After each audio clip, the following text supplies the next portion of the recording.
welcome to September, Mayor. Yes, indeed. With us, some ways the summer seemed to drag because of the pandemic. The flip side is I didn't really have any time off for like a lot of people, the typical vacation period. So it was like, where did the summer go? it's a strange feeling. It is indeed, just like everything else this year. Yeah, that's right. That's right. For sure. Although I love this time of year. September's a beautiful month. Really is. Yeah, you get your nice, pleasant days and comfortable nights. Can't ask for better. So encourage folks to enjoy that. Absolutely. Speaking of the pandemic, looking pretty good so far, right, in Quincy? Yes, we're steady in the green, and we had 2 or 3 cases the last couple of days each, and that's not bad. So we'd like to be 0 for several days in a row. Yeah. That would be nice, but we'll take what we got. I mean, we're city 100,000, and there's a lot of possible ways to transmit this disease. So I think we're doing well when you look at some of the other cities. Right. Yeah. It seems to be the basic things like mask wearing and hand washing are really having an impact. They are. I mean, it's as basic as that. I mean, early on, nobody knew exactly, but of course, early on, trying to get a mask was almost impossible. Right. Now everyone's got a million masks, all different types and styles and colors, which it's funny how we adapt to things, So but true. It is the key. Face coverings when you can't social distance, washing the hands, the sanitizer. It's pretty basic. Any changes in the reopening for school as of last we talked? No, we actually got another meeting tomorrow night. Okay. Another update. Ruth Jones and David Scott, a mechanical engineer, will talk about the air quality in the buildings. We've got some other votes to make as a committee. For example, we had to move the bus route out to 2 miles because in the social distancing on the busing, we just couldn't do it. Yeah. And, we have trouble enough getting drivers now, never mind trying to get more buses and drivers. Mm-hmm. So there's all kinds of implications to the opening or reopening of school that we have to deal with as a committee, and Kevin Mulvey and his team are just working their tails off. Has the teachers union accepted the plan, do you know? No, they're still in negotiations over it. Okay. What will happen is, under the law, we can move forward with the plan, and then it becomes what's called impact bargaining. You continue to bargain in good faith, whatever impacts the changes have on people. And I know that the statewide Mass Teachers Association they're a very, very political organization. I'm not saying they don't care about kids, but they're very political, like to leverage these situations and really show their muscle. So I get a little discouraged sometimes when I read some of the stuff that they're spewing, but I don't hold that against the local. Our QEA, we get a lot of great people, a lot of great teachers, but it's very difficult because there are teachers that may have health conditions, or they live with a parent that has underlying health conditions, or they can't get child care themselves and they have to teach. It's a real crazy year, and we're trying to, be cognizant of that. At the same time, we have a responsibility to get the kids in the building and get them to learn. I know we've talked about it, but aside from learning in the classroom, there's a lot of other things that affect these kids, and the whole socialization part of it. Many of these kids really need that, and for them, that could have long-term health effects on them without that. The other thing that we don't like to talk about, the negative side of things, Joe, is when every kid doesn't come from a great home, and teachers can pick up on things, whether there's child abuse going on, malnutrition going on, that we're not seeing. And so, you worry about some of these kids that would fall in that category that don't have an outside set of eyes right now to make sure they are thriving, So there's all kinds of implications to this crazy pandemic, and we're just trying to make the best decisions and provide the best resources. Under the law, Joe, if the teachers wanted to take a 10-week Family Leave Act, every one of them could. And then where are we as a system? So those people that say just reopen, get everybody back in, that's easy to say, because that if that happened, teachers could do that without any punitive effect, because they're taking advantage of a law for that purpose, and then we'd really be in trouble. So we're trying to find that sweet spot that everyone can kind of live with going forward. And the numbers keep getting better. Then the other side of the coin is I say to people, and I say that respectfully to the teachers, the supermarket workers, the postal workers, UPS drivers, people stocking shelves, whether it's the liquor store or the supermarket, the guys picking up the rubbish.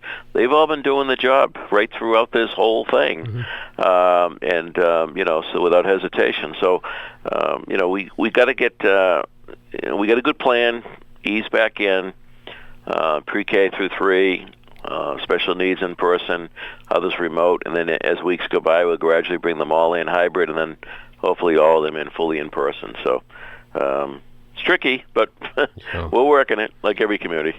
What is the policy if there is a positive case in one of the schools? Well, it really depends. I mean, if it's with socially distancing, we believe that we can isolate that to one classroom. Mm-hmm. So if you have a case in one classroom, test positive, the others would be quarantined. It doesn't mean you have to shut the school down because we're not doing the cafeteria. We're not doing the other things that you'd be exposing the other kids from. So it's kind of in these cohorts and in the individual classes, that's kind of the idea. So we isolate it in case there's a problem. So that's the plan. I mean, there's a lot of plans that don't necessarily work out. But yes. It's, as you said back in the springtime, we're building the plane as we're flying it. yeah, exactly. Yeah. Mayor, the City Council gets back to work a week from today, actually, and I know your administration has several items on the agenda for the fall, a couple of them being the Special Education Center on Old Colony Ave and the new location for Father Bill's Homeless Shelter. Yes, there are a number of items that we've been working on for the last several months that the council is going to have to take some formal action on. And the Old Colony site, which is going to be the learning center for some of our kids that have some challenges, and going through it in detail and, planning it with architects and looking at the code and the standards from the state, it's more expensive than we first anticipated. However, having said that, even with the additional appropriation I'm going to be requesting, we'll still be saving money over time because the cost of these programs, sending them out of district, the cost of transportation alone, in some cases is 2 hours on the bus a day or more. And then, of course, the cost of these programs, tuition-wise, are very expensive. So in the end, we're still going to save money overall. So it's a good program. We keep our kids in our city. Not everybody. I mean, there's certain cases that still need to go out because of the expertise needed. And some of these kids have 24-hour care because of their physical challenges and disabilities. So I think it's a good program, a good deal, and over time will be very, very efficient in addition to educating our kids right in their own backyard, in their hometown. Is the timeline changed at all due to the pandemic? Hopefully we'll still be shooting for September of 2021. Okay. That's the plan. Okay. And also, as I mentioned, Father Bill's is looking to move across the street to make room for the new public safety complex. How is that going to work? Yes. As you know, we went before the City Council with the general concept of the new police station / fire admin / emergency management, hence public safety headquarters. We purchased a number of pieces of land. We got that authorization from the council. Now we've purchased those. Now we're entering into a lease with Father Bill so they can move across the street into one of the pieces of land that we did purchase. Okay. And so it's a multi-year lease that the council would have to approve. I can't enter into a lease for more than X amount of years without council approval. So, this is to try to keep the ball moving because we got to get them moved before we can, go too far with the building. There's a lot of, as you know, moving parts on this project as well, so that's one of them. So. Okay, so Father Bill's would lease it from the city. That's correct. I see. Okay. Yep. Just like they're in now. They're in one of our. That's a city building they're in. A lot of people don't know that. That's where I took my paperwork for my license. The driver's test, yeah. From the old registry days. Yes. But then, when the registry moved on, it had some various uses, but the city made it available for that purpose. So it's not new to the city, this kind of an arrangement. It's just we're moving it across the street. We have a lot of federal money that comes in through the city to help deal with these challenges some of these folks have, and we can continue committed to that. Although there's a lot of people out there that tell me, just close it. That's nothing but a headache. Blah blah blah blah. And well, the reality is it was open because we had people that had nowhere to go. So it if we close it, doesn't make the problem go away. So we got to continue to work this issue. The folks down there do work hard at it. I mean, unfortunately today it's a combination of mental health issues.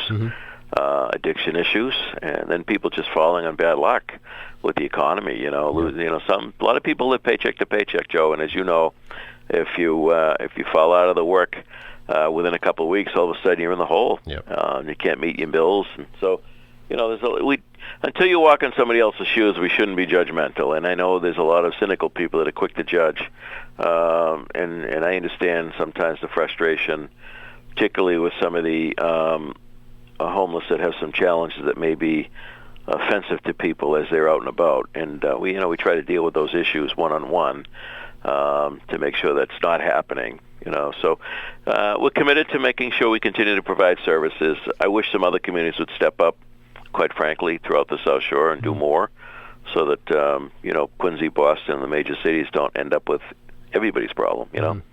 So. Of course, today is primary day, Mayor. Have you formally have you formally endorsed anybody? Well, I have. Yes, indeed, I have. Okay. Yes, Congressman Lynch, of course. I did endorse Senator Markey. Okay. I endorsed Pat McDermott for sheriff. I endorsed Noel DeBona for probate. Brad Kroll for treasurer. Joe Shea for county commissioner. John Keenan for state senate. What am I missing? Bruce Ayers is my rep. Happily endorse him publicly. I don't even know if some of those folks have opposition. No, the whole Quincy delegation is unopposed in the Democratic primary, at least. See, so it's an easy endorsement. I'll put them all over the top. Very good.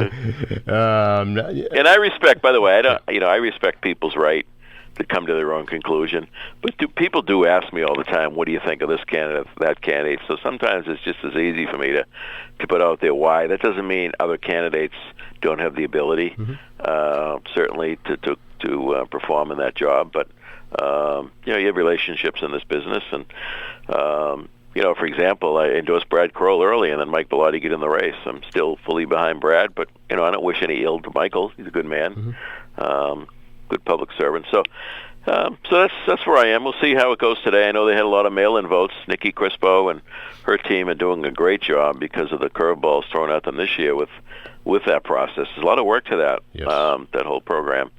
So I'd expect the numbers to be lower today because a lot of people took advantage of the mail-in. Right, that's what she thought also. Although overall turnout, she's thinking is about 30%, which for a primary is huge. Which is good. Yeah, which is good. And I don't know what's driving that. If it's usually the local races drive it. Obviously, we have some county races. Yes. And we get a lot of kids. I shouldn't say kids. Many of them are kids to me. But a lot of people from Quincy on the ballot, and I think that helps to drive up the turnout in the city as well. Yep. I think the U.S. Senate race is the big game changer. It is, and it's interesting because in the spring, if you ask me point blank who was going to win, I would have suggested Joe Kennedy by far. Yep. But boy, oh boy, that gap's closed, and it appears Markey's in the lead on those polls. So it's very interesting. It will be indeed. Good to talk to you, Mayor. And speaking of, we will see you tonight at 8 o'clock on our election coverage. Sounds good. Look forward to it. Thanks, Joe. Bye-bye. See ya.